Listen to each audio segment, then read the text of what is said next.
Season 3 is just wrapped up at Pinkbike Academy, which is our reality TV show where 10 contestants get the opportunity of a lifetime for not only a pro contract, but $30,000 to turn their passion into a career.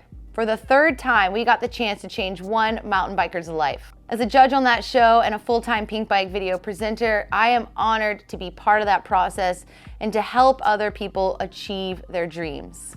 In the past seasons, we have seen our winners go on to achieve great success in their racing careers, and we expect nothing less from the PBA Season 3 winner, Max Grayston. He's a Canadian rider who's known for his huge sends, absolutely creative riding style, and insane line choices. Oddly enough, he applied for Season 1 and Season 2, but wasn't quite what Orbea was looking for at that time. Good thing his persistence paid off, because in 2022, Max is exactly the well-rounded rider with a strong drive and personality that's gonna get him far in this industry. So Max, at 29 years of age, what was it that inspired you to apply for Pinkbike Academy Season 3? I mean, that must have taken some serious determination. Yeah, for Season 3, I had a couple of friends that reached out and said, you should definitely apply. I was kind of on the verge of giving up because I got rejected in Season 1, and then same thing with Season 2. So I thought, might as well throw my hat in the ring and see what happens for Season 3, and I'm so happy I did. Yeah, well, tell us a bit more about your application for Season 1 and Season 2 of Pinkbike Academy. What went wrong there? Season 1, I don't know, I probably just wasn't the right guy that they're looking for. And then Season 2, I felt like maybe I was on the right track, but unfortunately had a really bad injury at the dirt jumps and ended up breaking 3 vertebrae just before. So I kind of took myself out of that competition. And that's where I had the mindset for Season 3, like maybe I'm just not what they're looking for, but I'm happy I continued with it and stuck with it. Looking back on your experience at PBA, what did this opportunity mean to you? What does it mean to you now? This opportunity means that I can pursue my dreams of riding for a living, and really looking forward to a new relationship with Orbea and a new style of bike. I spend most of my time on a downhill, so it's gonna be a little different being on an enduro full time, but I think it's gonna be able to handle all the abuse that I'm gonna give it. Sweet. What would you say, like for the people at home who haven't caught your athlete bio on the show yet, give us a little rundown of where you're coming from into now being the Pinkbike Academy Season 3 winner. Okay, I was coming from just being the Whistler bike park rat, and that's pretty much what I'm known for. Tend to get almost a little bit bored of it, so I get creative with trying more ambitious lines and taking different approaches into old lines. And I think that's what's really put my name on the map in Whistler and Sea to Sky, is just the fearlessness and the aggressive line choice that I've taken that approach into my riding. Are you hoping to take those skills and that experience and maybe do some crazy lines elsewhere in the world, I guess? Absolutely, that's what would be huge about this opportunity, is to be able to explore more than just the Sea to Sky. And I really would like to get down to Utah, would be huge on my list, and go check out some of the free riding down there. I don't foresee myself doing any EWS races, but maybe we'll see at some local enduro races and maybe even still enter some downhills. Max, in your own words, how do you think you unlocked your potential? I mean, it seemed like you were taking on challenges that you had never even heard of. You know, the crit race, your first enduro race ever was at Pinkbike Academy. But you were doing it, you were never kicking up a fuss, and you always had a smile on your face. So how did you get to that level?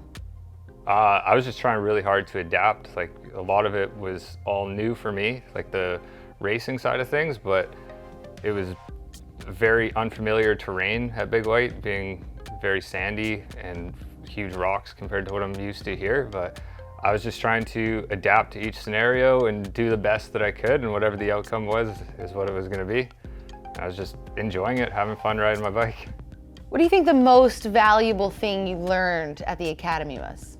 For me, my biggest takeaway was I was extremely humbled by the fitness of everyone and just the raw speed. I think that's what I'm going to be taking away going into next year, is if I can improve my fitness, and not necessarily saying that I'm going to be dedicating myself towards the racing, but I think it's going to help in all aspects of the riding. For sure, definitely. Do you have any plans in mind? Like, you look like you go to the gym. I can't say that I've ever seen you out pedaling when I'm in the valley. What do you got planned for this off season so that you can start 2023 with a bang? Yeah, this off season, I'm definitely going to be a little more committed to the gym. I would like to potentially get out of Whistler and find somewhere dry just to be able to be on my bike, because I usually don't start riding till the spring. So I'm hoping I can get a jump start on this year and just keep riding throughout the year, and then already be warmed up for when the season really pops off. Max, what are you not doing in your day-to-day life that's letting you build the skills and have the time to prioritize your riding? Yeah, what I'm not doing is maybe spending so much time out with like late nights with friends. I'm taking a lot of sacrifice to stay disciplined, to be able to get up early to go riding, to stay focused on just putting your riding first, which puts a lot of strain on relationships, and there's a lot of behind the scenes sacrifices that people don't necessarily see. It's a huge commitment to be able to not only get to that level, but to maintain at that level and continue to push my own limits. You're in the construction industry, and what people probably don't know at home, which why would they, is that you take months off of work in the summer. And so how do you, yeah, exactly. It's prime building time. So what are you giving up there so that you can reach your full potential as a mountain biker? Yeah, I'm giving up the prime months to, people say the prime months for construction, which it is weather-wise, but it's also the prime months to be riding your bike, matter of fact. So I'm giving that up in sacrifice to be able to continue to push myself, push my friends around me, and we're all getting better each year. And I'm just enjoying the process and loving riding, and I'm just gonna keep doing it until it's not fun anymore. I mean, Tour de Nar, you know, everybody out there has probably seen the Tour de Nar, Johan's creation. You were part of that this year.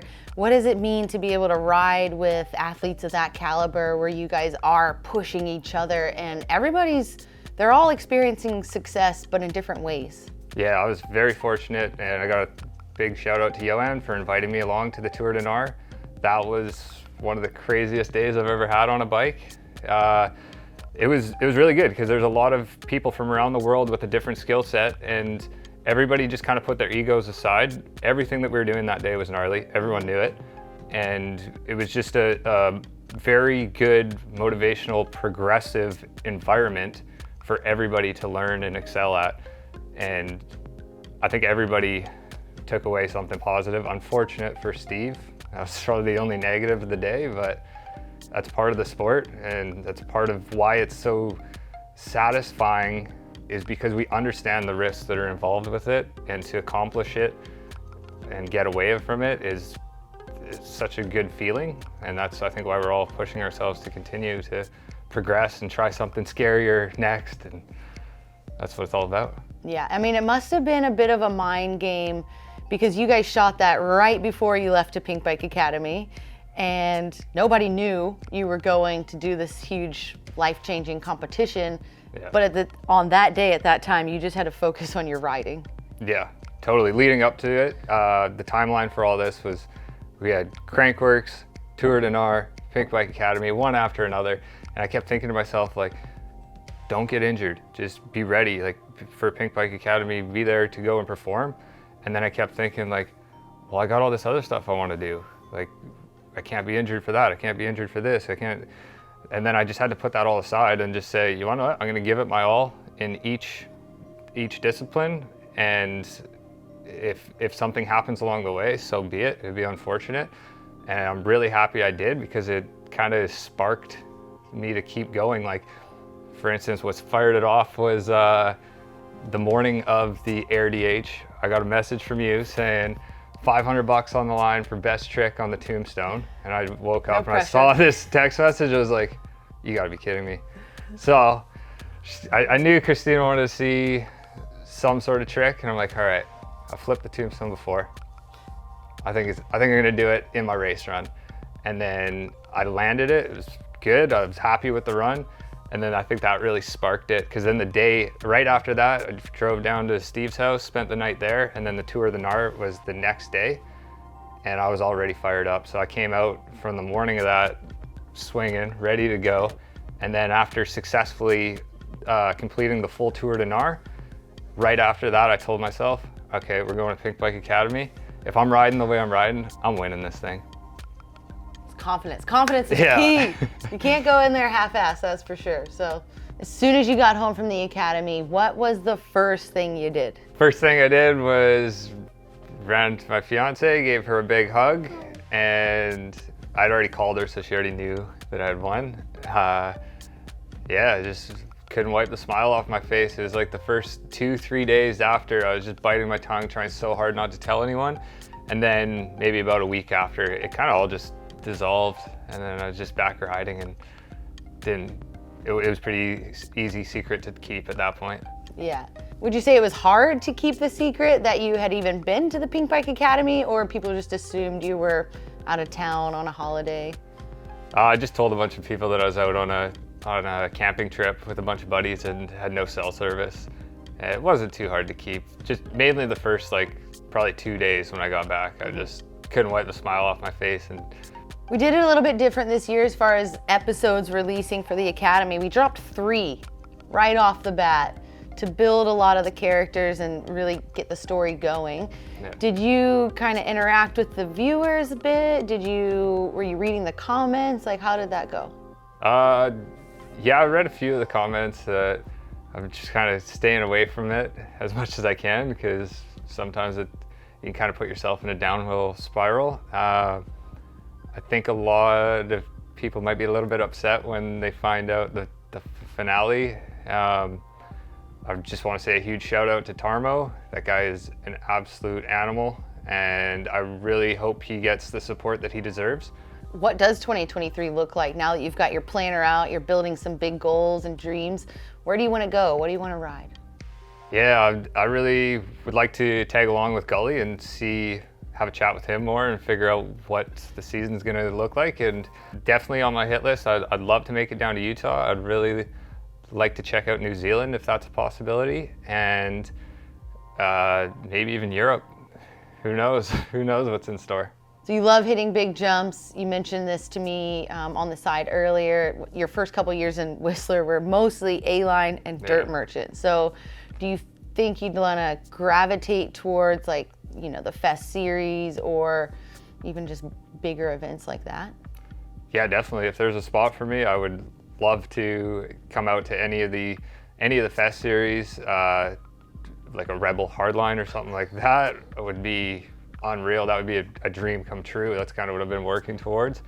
Also, just like the free riding, would like to put a couple video parts together and show you guys more behind the scenes of what goes down, and maybe even a full Sea to Sky edit or Whistler Bike Park and show you some of the lines that I ride every day. Yeah, just keep riding my bike and having fun is kind of the goal. For sure. I think it'd be a really cool opportunity for Orbea, obviously to have a rider like you. We've seen Martin Mays on an Orbea downhill bike before, but maybe we'll be seeing you with a big DH rig under you and going extra large. I'll have to wait and see what's in store. What advice would you give to someone who's looking to apply for season 4 of Pinkbike Academy? My advice is, if you're unsure about it, just throw your hat in the ring, because you never know what's going to happen. And it seems like they're looking for something different each season. So who knows what they're looking for. So just try it. The worst they can say is no. Max, is there anything else that you want to share for either the viewers at home, or just get off your chest, or maybe your mom's going to watch this? My mom will definitely be watching this. I just want to say a massive thanks to everyone that was involved, and thanks for having me out. The Academy was a ton of fun. I met some really cool people. I think that a few people might be a little bit disappointed with the way it ended. I feel like the competition was really fierce, and everybody was a competitor in their own discipline, and it was left up to the judges' hands.